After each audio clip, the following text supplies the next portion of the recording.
Hello, this is Grace from gracequantock.com here with a Trailblazer interview where we interview trailblazers around the world on their amazing wellness, life-changing work. I am here today with the fantastic, the amazing, the fabulous KC Baker. Thank you for Oh, joining us. I'm so happy to be here. Thank you. Now, if you haven't heard of KC, she was previously an investment banking analyst and an assistant for two US senators, but today she is an international women's thought leadership and public speaker trainer, speechwriter, and 2 times TEDx speaker. She believes that the key to positive transformation in our world lies in supporting women in unleashing their voices and their brilliance with it. She's been featured in loads of places, like the Wall Street Journal, the Daily Love, Women 2.0, and she's supported thousands of people around the world to find their voice, their confidence, their clarity, their freedom, to create amazing speeches that catapult their businesses and their lives into amazing places. She's worked with people who've spoken at TED, TEDx, and Wisdom 2.0, Emerging Women, at the business school at Berkeley, loads and loads of places. And she lives in Oakland, California with her partner David and their beautiful son Connor. And I met Casey and worked with her on my own speaking, which I'm going to tell you a little bit about. But yes, welcome, Casey. Thank you. I'm so happy to be here. I just love who you are and the work that you're doing in the world. So I just feel very honored to be invited to do this. Thank you. And that Yeah. is something I felt from the beginning when we first met. I felt kind of recognized, seen, held by you, and like you really got what I was about, even when I was still refining and figuring out and defining exactly what that was. Mm, I think that is mm. like a real talent that you have, that you can see what people are emerging into, even when they're still working towards seeing it themselves. Wow. Thank you. That has me feel really seen and understood. That's, yeah, there's nothing more beautiful to me than seeing a woman who has such incredible brilliance and wisdom inside of her really begin to own that fully and bring it out. And then just to see it opens everything in her life, in her career, but also in her, just herself. I think it's really that our voice is so the key, getting it out there and owning what it is that we have to share. It's the key to having our dreams come true. 100%. And Hmm. in working with Casey myself, I found ways to know my story more deeply, to share it, but also to I'm feeling overwhelmed because there's so much there. There's so much to it, and I think at the beginning I was had the story but didn't know how to hold it and how to transmit it and how to share it so that it could be received, and also how to share my story in a way and my work in a way that didn't exhaust me, because Mm. it's, as a woman living with chronic illness and having living with disabilities, speaking is fantastic because I can reach an audience of so many people so quickly. And I love working with people one on one and doing the coaching and the Phoenix Fire Academy coaching that I do, but I can take a smaller number of one on one clients, and that's always going to be capped. Even if I wasn't ill, that's always going to be capped on the limit of how many hours there are in a day. Yes. But with speaking, online or offline, is a whole different world. That is so true. You can just reach so many people through speaking. It's a superpower. It really is. It's really a superpower. And two things about that. One, I remember my father, who I grew up with my dad, coaching me on writing talks and then giving them. I mean, I was only like 13 years old, but that was what we did for fun in my home. And later in life, when things morphed and moved, and just very serendipitously this ended up being what my career transitioned into 6 years ago, which is my passion.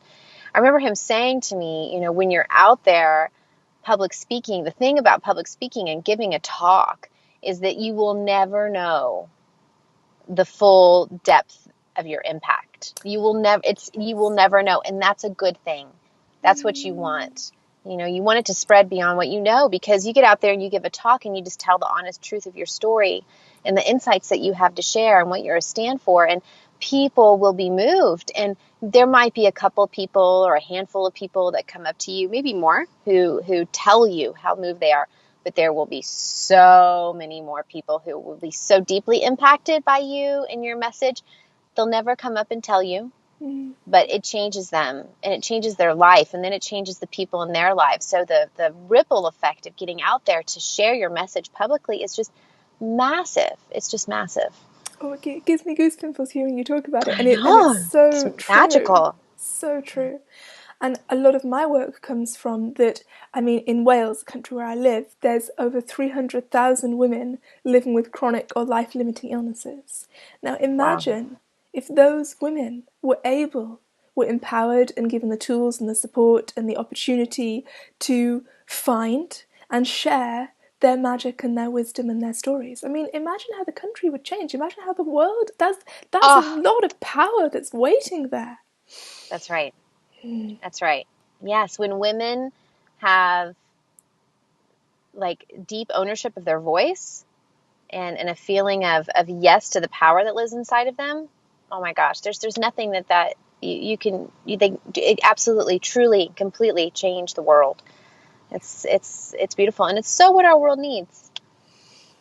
So much so, and I've actually said this in a talk last week when I spoke at the St David's Spa in Cardiff, and did a talk there for their wellness day, and I think I finished by saying that the world needs all of us.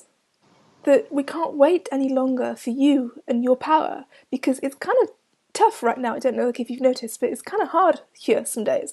And Mm. so you can't keep holding it back. We need you. We need all of us if we're going to make this work out. So Mm, yeah, let's do it. so true. So I know that you have your own story about reaching this point as a speaking trailblazer. Do you want to share a little bit of that? Just a few highlights or dark points from your journey, whatever comes up for you. Yeah, I would love to. I think that really what I want to share about that is, I grew up in a pretty traditional education setting and kind of did everything the right way. I went to the private school. I went to the Ivy League university. I did investment banking, which was like the most prestigious thing you could do coming out of my school. And I did everything because I thought it was like the most impressive thing to do. And I wanted to be an impressive person, because I wanted to be loved.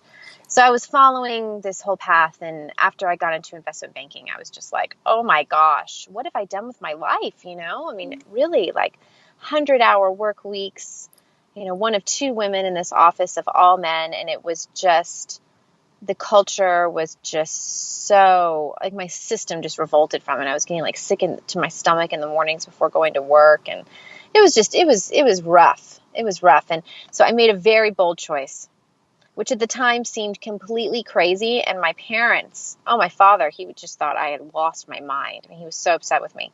I just walked out and I left one day. I didn't have another job lined up. I mean, it was very rash. It was very rash. And in retrospect, every day I look back at that woman and I am like, thank you so much for having the courage and the love and the belief in yourself and the belief in life, just to say no to what is so not true for you. And even though not knowing what's going to emerge, to be a yes to the possibility of stepping into what is true for you. And oftentimes that's the way that it is. We have to say no to what it is that is not aligned for us, so that we can create the space to step into a life that is more aligned for us. And that takes faith and courage and bravery. But every time you do it, it's like, what I've realized is, who catches you is your future self.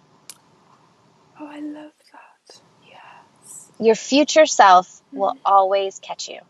You can trust in her. And that's what I've come to see over many times in my life. And still, I mean, I'm going through a massive period in my life of major change.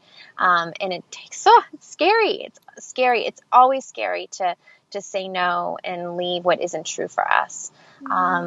But every time that we do, that muscle gets strengthened, and there's the voice of inner guidance within just gets stronger and stronger the more that inner guidance knows that it's honored and that it's listened to and that it will be followed. We can exercise that muscle over time. And so that was really, for me, the beginning of that journey when I did that. And I ended up working in a different capacity in finance for a short period of time, like about another year, and I saved money. It was a much better job for me.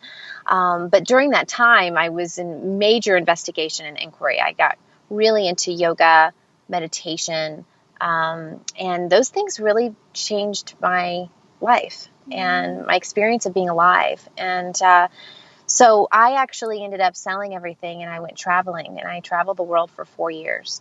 And it's, in many ways it was absolutely incredible. And it was also filled with a lot of challenge because I was really on this quest to really meet myself and know what is really true for me. Who am I really? And that was a period of, a lot of dark night of the soul kind of stuff. And, but what happened for me during that time period was something really beautiful. I just began to experience a part of myself that I had never experienced before. It was the part of myself that that loved to dance, and dance without routine, dance without choreography, right? Just free movement and just loving, enjoying the feeling of being in my body.